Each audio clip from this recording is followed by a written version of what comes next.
आपका ध्यान इस बात के ऊपर आकर्षित करना चाहूंगा।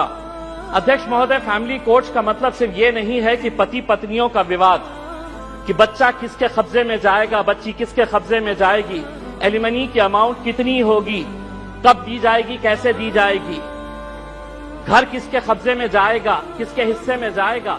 फैमिली कोर्ट्स का मतलब हम सिर्फ यही समझते हैं और बहुत सारे जितने भी सम्मानीय सदस्यों ने कहा है, इन्हीं का उदाहरण दिया है।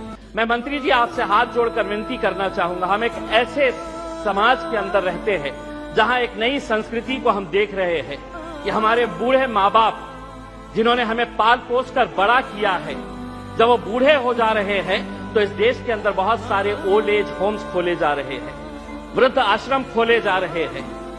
क्या इनके लिए कोई कानून है कि जिन माँ बाप ने अपने बच्चों को पाल पोस कर बड़ा किया है, जब वो बूढ़े हो गए, बच्चे की शादी हो गई तो बहू को माँ बाप पसंद नहीं आ रहे, अपने सास ससुर पसंद नहीं आ रहे, बेटा अपने माँ बाप को बोझ समझ रहा है और एक दिन दोनों बेटा बहू अपने बूढ़े माँ बाप को उठाते हैं, ले जाते हैं और जिस तरह घर का कचरा उठाकर हम बाहर फेंक देते हैं तो हम उन्हें ओल्ड एज होम में ले जाकर छोड़ दे रहे हैं। मैं तमाम सदस्यों से हाथ जोड़कर विनती करना चाहूंगा, मैं भी दिवाली के वक्त औरंगाबाद के मेरे चुनावी क्षेत्र के वो एक ओल्ड एज होम में गया था। मंत्री जी, हैरानी हुई वहां पर देखकर कि एक रिटायर्ड जज वहां पर उस ओल्ड एज होम में है। मुझे यकीन नहीं हुआ जब मैंने उसका नाम सुना कि उसके बेटे, इतना बड़ा घर है, ऐसा नहीं है कि बहुत गरीब है कि आप माँ बाप को पाल नहीं सकते हैं, लेकिन एक रिटायर्ड जज भी उस ओल्ड एज होम में जब हमने देखे तो तब समझ में आया कि ये समाज कहां जा रहा है करके। तो ऐसे लोगों के लिए क्या कानून होना चाहिए फैमिली कोर्ट के जरिए? पति पत्नियों का विवाद तो जो है ये जिंदगी भर चलता रहेगा, इन्हें भी इंसाफ मिलना चाहिए, लेकिन वो बूढ़े माँ बाप कहां जाएंगे?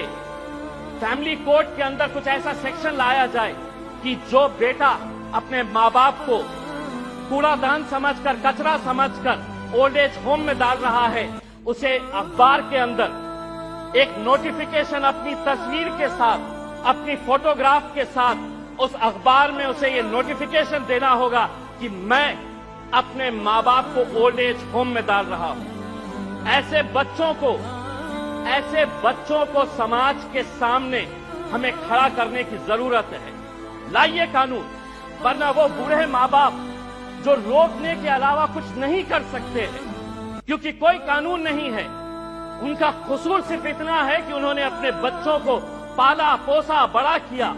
पूना में किसी ओल्ड एज होम के अंदर जाइए, ज्यादातर वो परिवार के बूढ़े माँ बाप मिलेंगे कि जिनके बच्चे इंजीनियर हो गए। इंजीनियर होने के बाद वो यूएस में पैसा कमाने के लिए गए, पैसा कमा रहे हैं, लेकिन माँ बाप के लिए एक कमरे का घर नहीं है तो ओल्ड एज होम में लेकर जाकर छोड़े। ये एक संस्कृति हम डेवलप कर रहे हैं। फैमिली कोर्ट्स के जरिए मैं मंत्री जी आपसे ये अनुरोध करना चाहूंगा कि आप कुछ ऐसा कानून इन लोगों के लिए भी लेकर आइए जो बच्चे अपने माँ बाप को आज यहाँ पर ले जाकर छोड़ रहे हैं।